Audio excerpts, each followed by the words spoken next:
All right, let's see how Asmongold talks about the Trump tariffs now, okay? Now that Trump has sufficiently decimated the American economy and the world economy at large as well, all right? Because other countries are being affected and everybody's life is going to shit because of Trump, okay? Let's take a look. I think it is. How far does China have to go? How much more repression? How big a trade deficit and lack? I'm going to start over, and what I'm going to do is for every single time Asmongold says man, crazy, or anything, we're going to keep a tally, okay? Oh boy. All right, let's go. How many money? It was then. It's what's the number here? It says 34 billion. And it says that now it's 295 billion. 295 billion trade deficit. What? Okay. You know what? We're not going to be that, okay? What is trade deficit? A trade deficit occurs when a country's imports, goods and services it buys from other countries exceed its exports, goods and services it sells to other countries, resulting in a negative balance of trade. Here's a more detailed explanation. A trade deficit signifies that a nation is spending more on foreign goods and services than it earns from selling its own, leading to a negative balance of trade. How it's measured. The trade deficit is calculated by subtracting the value of a country's exports from the value of its imports over a specific period. Okay. Are trade deficits bad? Trade deficits, where a country imports more than exports, are not inherently bad, but can have both positive and negative consequences depending on various economic factors and how they are managed. Potential benefits. Trade deficits often mean a country has access to a wider variety of goods and services, potentially at lower prices, benefiting consumers. Stimulated economic growth, foreign investment, and flexibility. Potential drawbacks. Dependency on foreign capital, increased national debt, potential for inflation, impact on domestic industries, and currency fluctuations.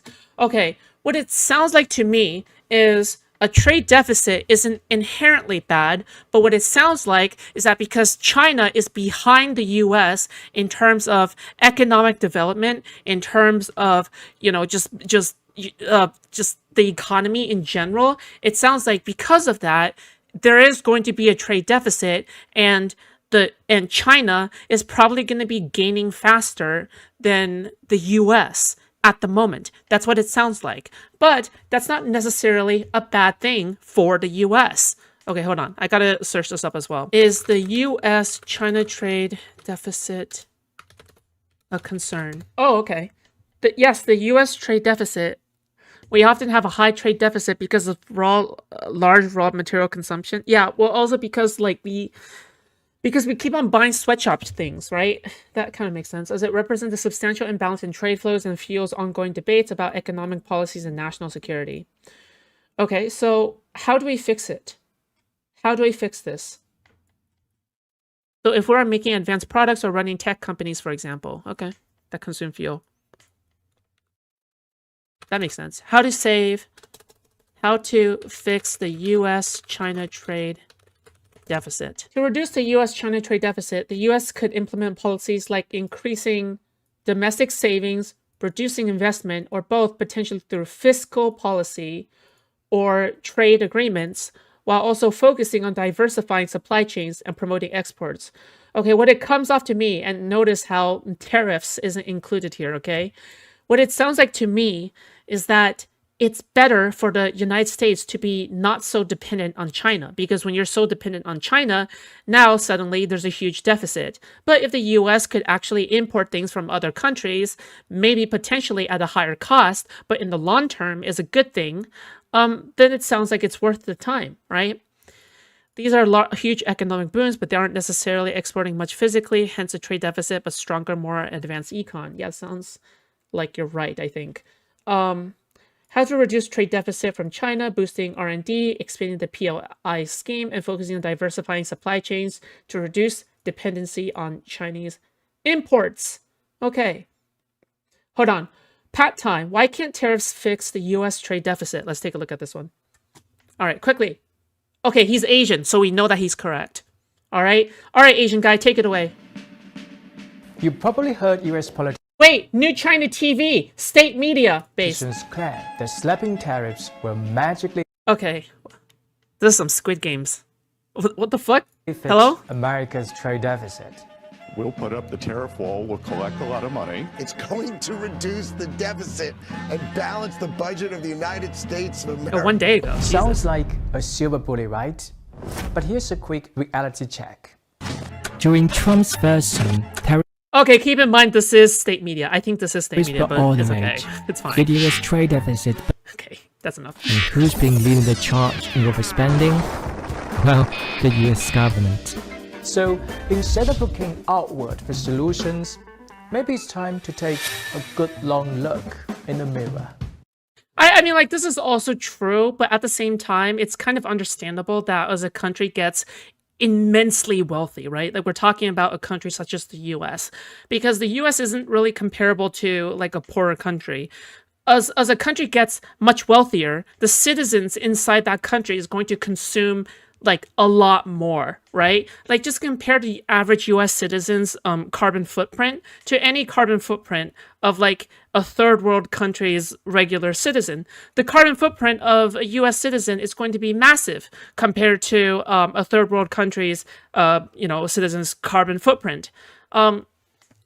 And obviously, when that happens, it isn't necessarily that overspending or over consuming is a bad thing, right? I don't think people should be. I don't think people should be like dialing down their lifestyle in order to improve things. Again, I think this is an issue with diversifying funds, right? Diversifying imports and exports. Yeah, consumer spending is much higher in the USA than most other countries, hence a high GDP. Lots of economic activity is good. Yeah. So the thing is that there should be diversity. I guess you can call it DEI in trading. Okay, you can call it DEI in trading. All right, like literally, Xinhua is funded in whole or in part by the Chinese government. I mean, like, yeah, it is. Like, I already recognize it as Chinese, like, state media, but he's not wrong for the most part. But I can totally see how the Chinese government wants to, like, reflect the blame onto the average American citizen instead, you know? Okay, let me see. Okay, we can take a look. Hold on.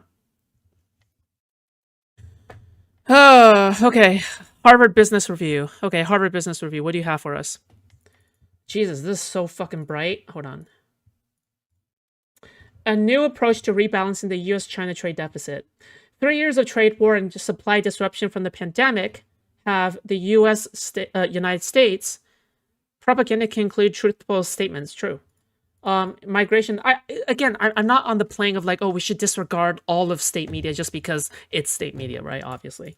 I mean, technically, NPR and PBS is technically state media in the strictest definition, but it just doesn't carry state propaganda, right? It's state media, but it's not state propaganda because a lot of the time it does go against the government's own fucking messaging, right? The U.S. government wants to rebuild domestic production, especially of critical items, and reduce dependence of an increasingly hostile strategic rival, and U.S. corporations are rethinking their sourcing risks.